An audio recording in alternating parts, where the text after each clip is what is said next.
Hello, I'm Jack Parker, and this is my director's commentary for my final major project. My final major project is called Red vs. Blue FPS, or First Person Shooter.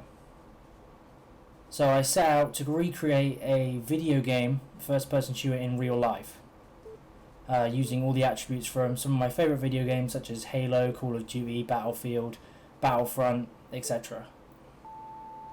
What I tried to do was include as many aspects as possible, such as the HUD. So I got the gun in the bottom right of the corner, as well as an ammo counter.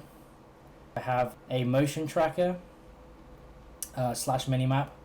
Another thing that I added was the counter at the side, so it lets everyone know who's been shot, who killed who with what weapon, which is a common feature in modern first-person shooters. I also added a kill cam, which is a reaction cam for when you get shot in a first-person shooter. The main difficulty of putting all this together was, of course, getting hold of the actors and weapons, and the location actually as well. The weapons are all airsoft guns, so they're not real. They don't actually fire real bullets. They would usually fire small BB pellets, but in the video we don't actually load them up with anything, so it's just people pretending to shoot each other, and I add the muzzle flashes in with Adobe After Effects afterwards. So on the day of shoot it was actually not too difficult. We had a few problems with the GoPro, which is what I was using to film all the first person video. We had some issues with it because I was using a portable charger with it that was causing the GoPro, when using the app to view your footage, to cut out. So we ended up losing the ability to use the app because it wasn't connecting, and we couldn't connect it and charge it at the same time. So we decided to just hope for the best, and what we ended up with wasn't so bad actually. The pace I was looking for was a lot faster than what I ended up getting. The actors weren't comfortable dying so quickly because the ground was obviously very hard and uneven. There was also a lot of stinging nettles in the forest, so people were trying to avoid those. So you'll often see people look at the ground before falling over, and obviously if you got shot you just fall straight down. You'll occasionally see some people move after they've been shot throughout the video. Obviously they're supposed to be dead, so that's something that I would definitely change.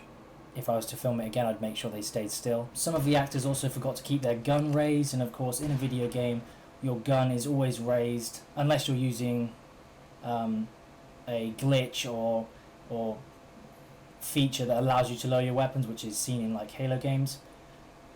But for the most part your gun will be raised because you're in a deathmatch, you're going to try and kill the other players, and in this case a lot of people forgot to do that, such as in this scene you can see Sean forgot to keep his gun raised, and so did Ollie, which is why you don't see him fire any shots back at Sean and Shannon in this scene, because he simply wasn't raising his gun, so I couldn't add a muzzle flash in there. This bit is probably my most disliked area of the video because there's nothing going on. We're just wandering about, basically waiting to give enough time so that Shannon can get back up and surprise shoot me in the back, in order for us to go to the next scene. You'll also notice that it's implied on the screen that they killed each other as well, so that they can both be present in the next scene. We're coming towards the end of the video now, so this is the second to last big fight, where I kill all 3 of the blue players and all my team is dead.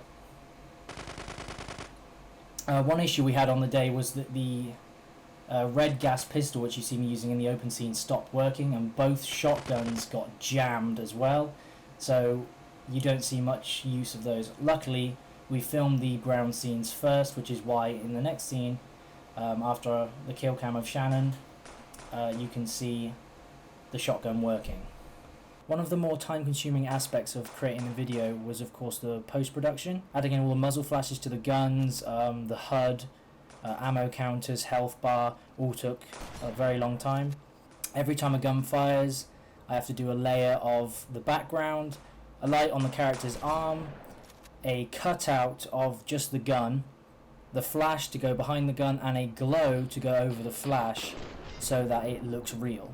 Every time a gun is fired per shot, that takes about 15 minutes to edit. which means that over the course of the video, it took me a very long time to edit all those together.